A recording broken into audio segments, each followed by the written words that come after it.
Bonjour à tous, aujourd'hui on va tester un kit de vidéosurveillance qui nous vient de chez Reolink. L'idée c'est de voir vraiment ce que ça vaut. On va parler de l'installation, des fonctionnalités, des points forts et aussi des limites que j'ai pu rencontrer. Reolink, pour ceux qui ne connaissent pas, c'est une marque de vidéosurveillance, que ce soit pour l'intérieur ou l'extérieur, en PoE, en Wi-Fi, en solaire, en 4G ou même avec un NVR.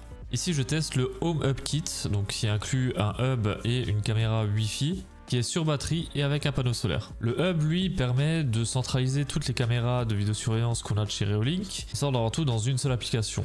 Et l'avantage, ce que j'ai vraiment bien aimé avec ça, c'est qu'il n'y a pas de cloud, c'est tout en local sur des cartes SD qu'on peut intégrer dans notre hub. On a 2 slots de cartes SD et on peut aller jusqu'à 1 Tera de stockage sur ce hub. Allez, on voit tout ça après l'intro. Alors la première étape, ça va être l'installation. Franchement c'est accessible même si vous n'êtes pas un pro, même si vous êtes un tout petit peu bricoleur. Le hub il se branche, l'appli vous guide pas à pas sur l'installation des caméras et en quelques minutes tout est reconnu. Les caméras sont sans fil, donc pas besoin de tirer des câbles partout. Et le kit est compatible avec plusieurs modèles de chez Reolink. Et ça permet d'avoir un système de vidéosurveillance pour sécuriser son domicile. Comme je vous disais, le point que j'ai vraiment apprécié, c'est que tout est stocké en local. C'est-à-dire qu'on n'a pas de cloud, on n'a pas besoin de payer un abonnement ou quoi que ce soit. On met juste les micro SD, donc sachant qu'il y a une micro SD de 64 Go qui est livrée avec. Et on a 2 slots de carte SD qui vont jusqu'à 512 Go, donc on peut aller jusqu'à 1 Tera de stockage juste sur ce petit hub. En plus de ça, il y a un système de chiffrement qui est exclusif à Reolink. Et donc si on vole les cartes SD, on n'a pas accès aux vidéos de caméra surveillance. Donc c'est un petit plus qu'on apprécie quand même de la part de chez Reolink. Alors pour commencer, on va brancher électriquement et aussi au réseau notre hub. On va attendre qu'il démarre. Une fois qu'il est démarré, on va pouvoir lancer l'application.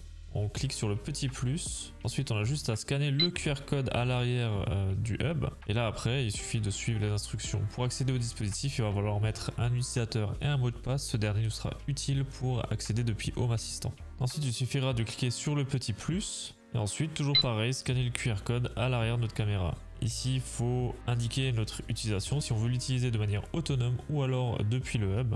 Ici, on met avec le hub et on indique qu'il est sur le même réseau.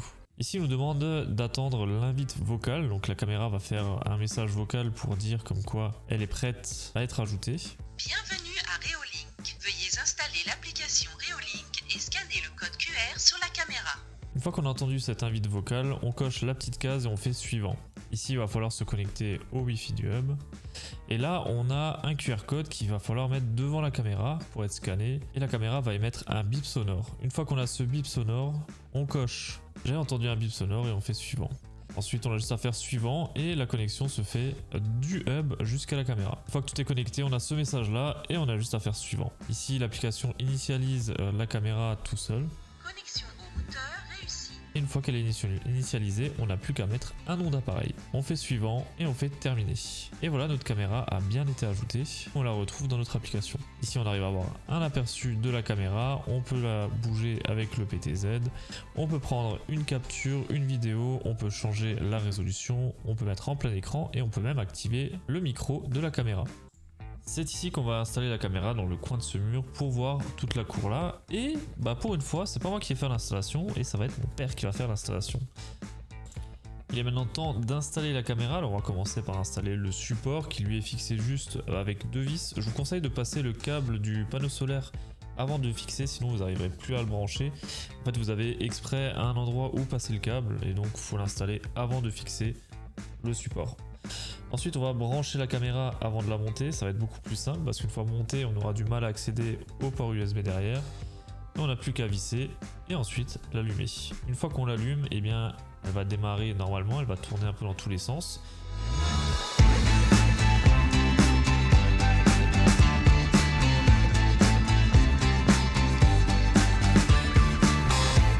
Et voilà, une fois monté, ça ressemble à ça. Maintenant, il va falloir installer le panneau solaire pour alimenter ça. Donc là, le panneau solaire a un énorme câble quand même. C'est ce qui nous permet de mettre le panneau solaire à un endroit où il y a du soleil et qui est quand même assez éloigné de la caméra à la base.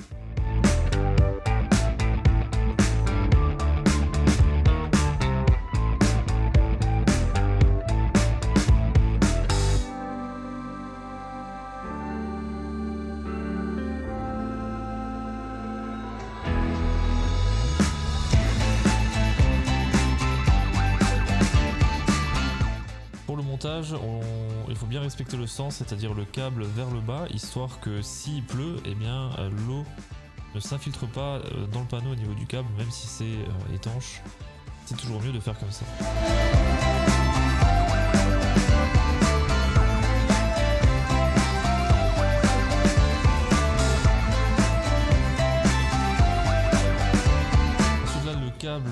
C'est un peu moche comme ça, donc on va mettre une petite latte en bois, juste un petit asseau en bois pour fixer le câble.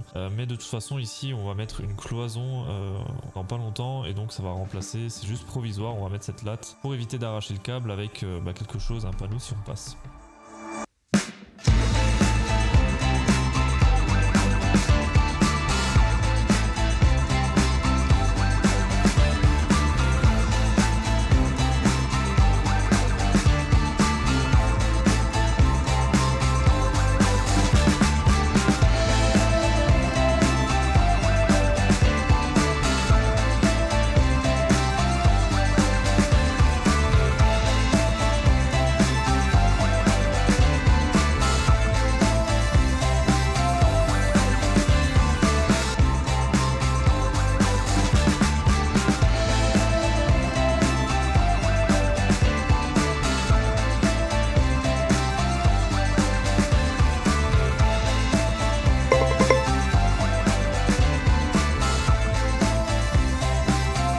Depuis l'application Reolink, on a accès à toutes les caméras en direct, à une vue multicaméra qui est vraiment fluide.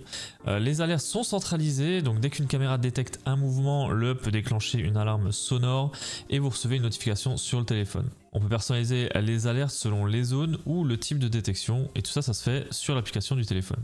Alors sur l'application, il suffit d'aller dans la caméra, on va descendre un petit peu et on va aller sur sirène. Ici, sirène, on va pouvoir activer la sirène de la caméra. Donc là on va pouvoir spécifier un petit peu le son de l'alarme que l'on souhaite. On a également les paramètres de hub, donc on peut faire sonner le hub également. Le système propose aussi des statistiques, on peut voir par exemple combien de détections il y a eu dans la semaine et filtrer ou filtrer les événements par type, personne, voiture, etc. Pour ceux qui aiment bidouiller, il y a une compatibilité avec Home Assistant, Google Assistant, Alexa ainsi qu'un support RTSP. Ou alors pour un NAS, pour intégrer les flux dans un système domotique déjà existant. Donc nous bien sûr avec Home Assistant c'est l'optimal. Pour l'ajouter à Home Assistant, on va dans paramètres, appareil et services et ensuite on clique juste sur la découverte Reolink et là il va falloir taper le mot de passe qu'on a mis sur l'application de base. Et voilà, ça nous ajoute tout simplement notre caméra et notre hub. Maintenant on va voir donc nos deux appareils, donc caméra et le hub. Pour la caméra, on va avoir plusieurs contrôles. On va avoir l'arrêt du PTZ, on peut allumer le projecteur. On a le PTZ bas, droit, gauche et haut. On a un retour à un point de garde, donc un point qu'on aura défini, et on peut également activer ou désactiver la sirène. Au niveau des capteurs, eh bien on sait si on capte un animal, si on capte un mouvement, une personne ou un véhicule. Et la caméra, ici on a le flux, la vidéo caméra. On peut ajouter ici du coup sur un tableau de bord notre caméra, notre flux caméra. Il va falloir rechercher fluide, je ne sais pas pourquoi ça s'appelle fluide mais c'est comme ça. Si on fait continuer, et nous voilà avec le flux caméra sur notre tableau de bord Home Assistant. Au niveau de la caméra, on peut également faire la configuration directement depuis Home Assistant. On a énormément de réglages, quasiment tous les réglages d'ailleurs. Et on a également dans la partie diagnostic la batterie et l'état de veille, si la caméra est en veille ou non. Au niveau du hub, on a également un peu de configuration comme la LED d'état. On peut faire les mises à jour directement depuis Home Assistant et ça c'est vraiment cool. On va parler bien sûr des points forts et des points faibles. Donc les points forts, c'est que c'est ultra simple à installer. On a un stockage local sans abonnement et ça fait vraiment plaisir. En plus de ça, on a un chiffrement des vidéos, donc c'est une sécurité supplémentaire. L'application, elle est super claire et super simple d'utilisation. Il y a énormément de paramétrage. On a le multicaméra et les alertes qu'on peut un peu personnaliser suivant le type, les zones, etc. On peut connecter jusqu'à 8 caméras intérieures ou extérieures à ce hub. C'est compatible avec les assistants vocaux et donc du coup, si vous avez un Google ou un Alexa avec un écran, vous pouvez afficher la caméra dessus. Au sujet des caméras que j'ai en test, donc c'est des caméras Wi-Fi sur batterie avec un panneau solaire. Malheureusement, ils ne sont pas compatibles avec FreeGate par exemple parce que on peut pas faire une lecture continue, ça va vider la batterie beaucoup trop vite. Ces caméras vont se mettre en veille au bout d'un certain temps et donc pour cela, il faut vraiment éviter de faire une lecture en continu, surtout sur le Full HD qui va vraiment épuiser votre batterie en une nuit et ça c'est un peu la limite du Wi-Fi. Mais après on peut contourner ça en mettant un câble USB, en l'alimentant en continu et non pas via le panneau solaire. Pour résumer, ce kit Reolink Home Hub m'a franchement convaincu pour une installation simple, efficace, sans frais cachés. C'est une solution intéressante si vous cherchez à garder vraiment un accès à vos vidéos, à vos données, sans dépendre d'un cloud sur internet, un cloud externe. Et surtout il y a énormément de réglages dans l'application qui est plutôt pas mal. On a accès à deux flux, un flux en Full HD et un flux en SD. Si vous avez des questions ou un retour d'expérience, n'hésitez pas à le partager dans les commentaires. N'oubliez pas de liker la vidéo si elle vous a aidé et de vous abonner pour ne rien rater pour nos prochaines vidéos. On se dit à très vite pour une nouvelle vidéo.